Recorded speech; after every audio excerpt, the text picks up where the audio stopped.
조선 왕조 500년의 역사를 돌이켜보면 수많은 왕과 왕자들이 역사의 무대에 등장했다가 사라지곤 했죠. 그런데 여기 왕이 될 운명을 타고 났음에도 불구하고 그의 이름과 존재가 마치 누군가 의도적으로 지워낸 것처럼 희미하게 남겨진 한 왕자가 있습니다. 그는 왜, 어떻게, 그리고 누구에 의해 역사의 장막 뒤편으로 홀연히 사라져야만 했을까요? 오늘의 이야기는 바로 그 의문에서 단순히 한 왕자의 안타까운 비극으로 치부하기엔 너무나 많은 의문이 얽혀 있습니다. 조선의 가장 어두운 시대를 관통하며 벌어졌던 한 왕가의 처절한 이야기는 역사가 애써 감추려 했던 권력의 민낯과 충격적인 비밀을 우리에게 속삭여줄 것입니다. 왕이 될 운명이었던 한 남자의 의문스러운 죽음, 그리고 그의 자식들마저 역사의 뒤 안길로 사라진 조선 왕실의 가장 어둡고 잔혹한 권력 투쟁의 진실을 함께 파헤쳐 볼 시간입니다. 때는 병자호란 직후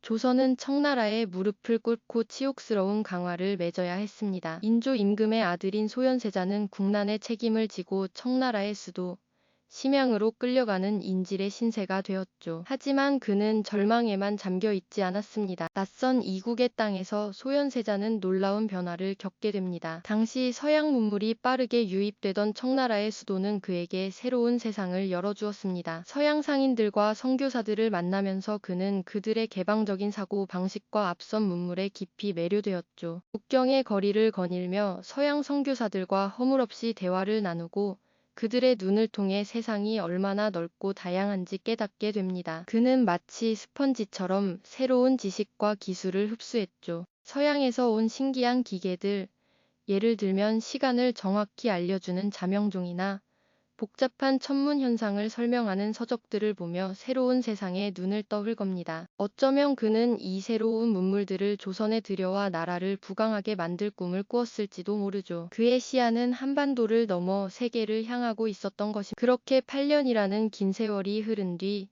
마침내 소현세자는 고국 조선으로 돌아오게 됩니다. 백성들은 오랜 인질 생활을 마치고 돌아온 세자를 뜨겁게 환영했습니다. 그들의 환호성 속에는 세자에 대한 연민과 함께 새로운 시대를 열어줄 것이라는 막연한 기대감도 담겨 있었을 겁니다. 하지만 그 환호 속에서도 왠지 모를 싸늘한 기운이 궁궐을 감돌았죠. 마치 폭풍 전야의 고요함처럼 말입니다. 특히 아버지인 인조 임금은 아들의 귀환을 마냥 반기지 않는 듯 보였습니다. 청나라에서 보고 배운 새로운 문물과 개방적인 사고방식으로 무장한 소현세자의 모습은 보수적인 조선의 조정은 물론 인조의 마음속에도 미묘한 불안감과 경계심을 삭트게 했습니다. 인조 임금의 눈에는 청나라의 문물을 받아들인 아들이 혹시 자신을 위협할 존재로 비쳤던 것은 아닐까요? 그의 시선은 아들을 향한 따뜻함보다는 차가운 의심으로 가득했죠. 세자가 가져온 서양의 자명종이나 신기한 서적들은 신하들에게 호기심의 대상이기도 했지만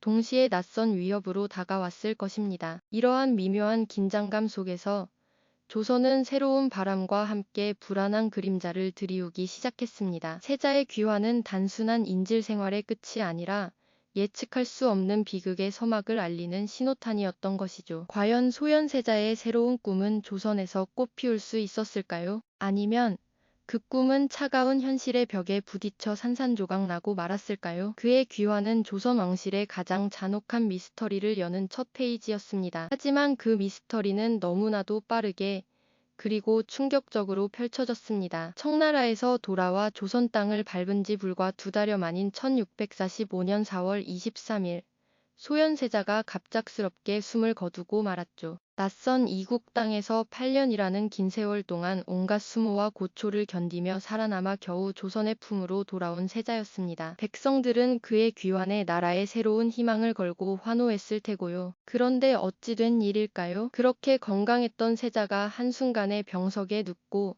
열흘 남짓만에 싸늘한 죽음으로 변하다니요. 그가 앓았다는 병세는 홍역이었다고 전해지지만 당시 기록은 어딘가 석연치 않은 구석이 많습니다. 실록에는 병증에 대한 구체적인 언급 없이 그저 갑자기 병세가 위급해졌다고만 기록되어 있어 그의 죽음을 둘러싼 의혹은 시간이 갈수록 더욱 깊어질 수밖에 없었죠. 과연 그 짧은 시간에 세자의 생명을 앗아간 병은 무엇이었을까요? 궁궐 안팎에서는 세자의 죽음에 대한 흉흉한 소문이 마른 나뭇잎처럼 빠르게 퍼져나가기 시작했습니다. 어떤 이들은 세자 빈강씨가 독을 썼다고 수군거렸고, 또 다른 이들은 인조 임금과의 깊어진 불화가 결국 세자를 죽음으로 내몰았다고 속삭였죠. 특히 세자의 시신에 나타났다는 검붉은 반점들과 온몸에 뚫려 있었다는 7개의 구멍은 독살설의 무게를 싣는 결정적인 증거로 사람들의 입에 오르내렸습니다. 당시 어인은 독살이 아니라고 주장했지만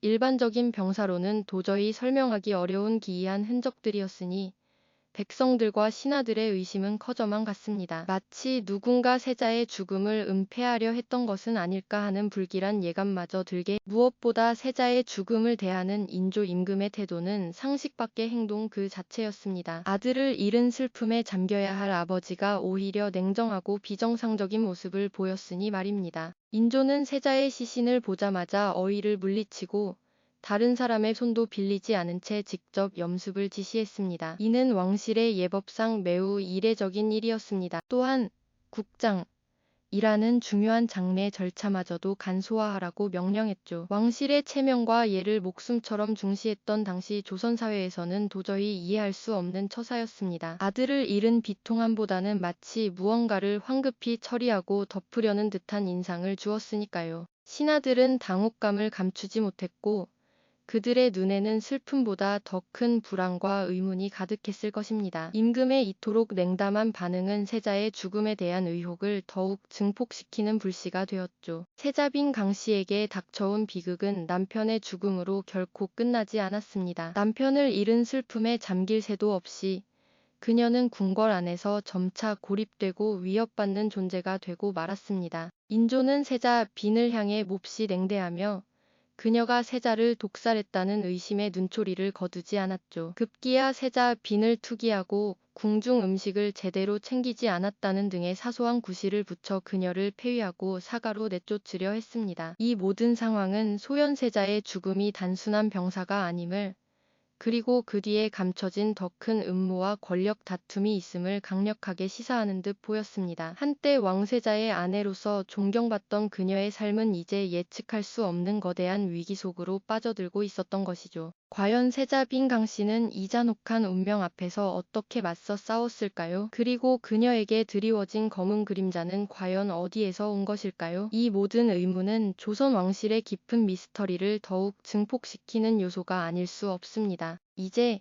이 비극적인 이야기는 절정으로 치닫게 될 것입니다. 절정으로 치닫는 비극의 서막은 바로 세자 빈강 씨의 쓸쓸한 죽음에서부터 시작됩니다. 소현세자가 세상을 떠난 지 채 100일도 되지 않은 1646년, 강비는 결국 사약을 받게 되죠. 그녀에게 씌워진 죄목은 무려 인조 독살 미수였습니다. 상상이나 해보셨을까요? 한때 왕세자의 아내로서 국모의 자리에 오를 뻔했던 여인이 하루아침에 자신의 시아버지인 왕을 죽이려 했다는 혐의를 받게 된 것입니다. 이 어처구니 없는 죄명은 사실 그녀를 제거하려는 권력의 치밀한 각본 속에서 만들어진 것이었죠. 인조는 강빈이 자신에게 저주를 퍼붓고 심지어는 음식에 독을 넣어 자신을 해치려 했다는 주장을 펼쳤습니다. 물론 이 모든 것은 명확한 증거 없이 오직 인조의 의심과 분노에 기반한 것이었죠. 그녀의 죽음은 단순한 개인의 비극을 넘어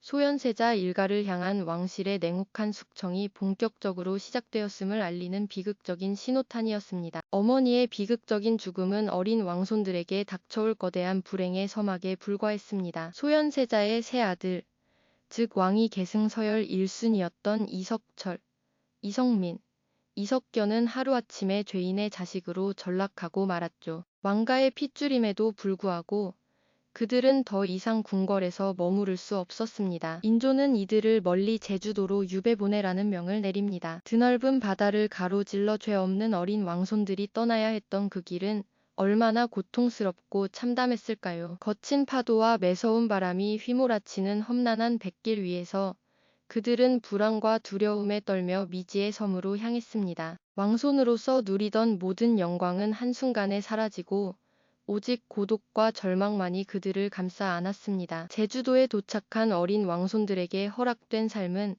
궁궐의 화려함과는 정반대였습니다. 그리고 마침내 가장 비극적인 순간이 찾아왔습니다. 유배 생활 1년여 만인 1647년 소현세자의 장남인 이석철이 가장 먼저 눈을 감았습니다. 불과 16살의 어린 나이였죠. 왕이 될 운명을 타고 났지만 끝내 쓸쓸한 유배지에서 생을 마감해야 했던 비운의 왕손이었습니다. 이듬해인 1648년에는 둘째 이성림마저 세상을 떠나고 맙니다. 형들과 같은 고통 속에서 어린 생명을 다해야 했던 것이죠. 마지막까지 남았던 셋째 이석겸만이 홀로 남겨졌지만 그 역시 병마를 이기지 못하고 쓰러지고 말았습니다. 그의 죽음은 소현세자의 직계 혈통이 완전히 단절되었음을 의미했습니다. 왕위를 이을 가장 유력한 후계자들이 이렇게 차례차례 역사의 뒤안길로 사라져간 것입니다. 이들의 죽음은 단순한 병사가 아니었습니다. 궁궐에서 쫓겨나 낯선 섬에서 병들어 죽어갔다는 점에서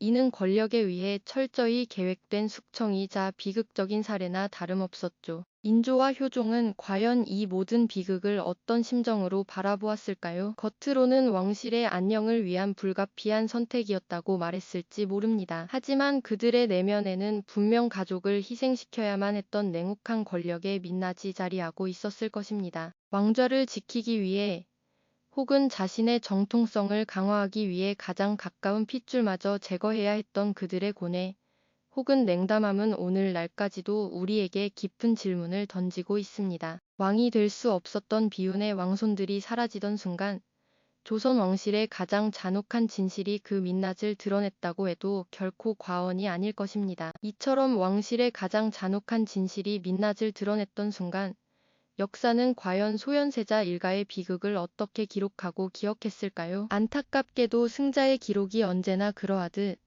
이들의 이야기는 점차 지워지고 잊히는 듯 보였습니다. 그러나 세월이 아무리 흘러도 가슴 깊이 새겨진 아픈 의문은 좀처럼 사라지지 않는 법. 후대의 수많은 학자들은 끊임없이 이 비극적인 사건의 진실을 파헤치려 노력했습니다. 그들은 당시의 공식적인 기록 이면에 감춰진 냉혹한 권력의 속성을 꿰뚫어 보려 애썼고 소현세자의 급작스러운 죽음과 어린 왕손들의 비참한 최후에 대한 논쟁은 오늘날까지도 뜨겁게 이어지고 있습니다. 소현세자가 청나라에서 보고 꿈꾸었던 새로운 조선의 미래는 과연 어떤 모습이었을까요? 서양 문물을 접하며 키워낸 그의 개혁적인 비전은 분명 조선이라는 낡은 유교적 틀에 갇히지 않는 진취적인 것이었을 겁니다. 그러나 그 원대한 꿈은 채 펼쳐보지도 못한 채 의문스러운 죽음과 함께 역사 속으로 영원히 사라지고 말았죠. 그의 죽음은 단순히 한 왕자의 비극으로만 끝나지 않았습니다. 이는 조선이 급변하는 국제 정세 속에서 새로운 시대로 나아갈 절호의 기회를 잃어버린 순간이자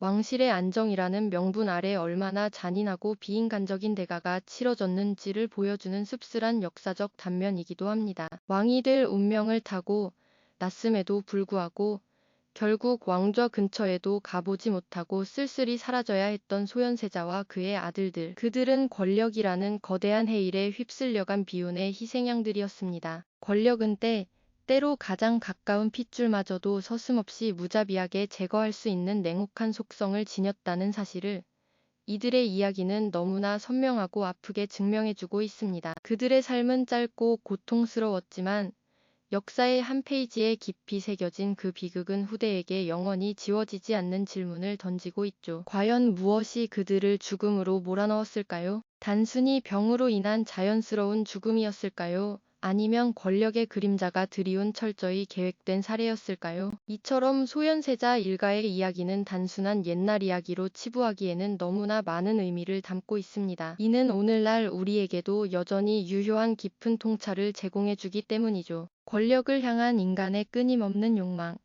그리고 그 욕망의 소용돌이 속에서 무참히 희생되는 이들의 모습은 시대를 초월하여 반복되는 비극의 단면을 여실히 보여줍니다. 역사가 늘 승자의 입장에서 기록된다는 점을 떠올려 본다면 우리는 언제나 그 이면에 가려진 지워진 자들의 목소리에 더욱 귀 기울여야 할 것입니다. 그들의 존재와 풀리지 않는 의문들이야말로 진정한 역사의 무게를 느끼게 하는 중요한 열쇠가 될 테니까요. 어쩌면 오늘 우리가 살아가는 이 시대에도 보이지 않는 권력의 그림자 속에서 비슷한 비극이 알게 모르게 되풀이되고 있을지도 모릅니다. 역사 속 소현세자 일가의 이야기는 우리에게 끊임없이 질문을 던집니다. 진실은 과연 무엇이며 우리는 그 진실을 어떤 관점으로 바라봐야 할까? 이 비극적인 역사가 남긴 깊은 고통과 그럼에도 불구하고 후대에 남아 끊임없이 질문을 던지는 그들의 존재는 우리에게 깊은 여운을 남깁니다. 왕자의 신분으로 태어났으나 왕이 될 수 없었던 비운의 운명은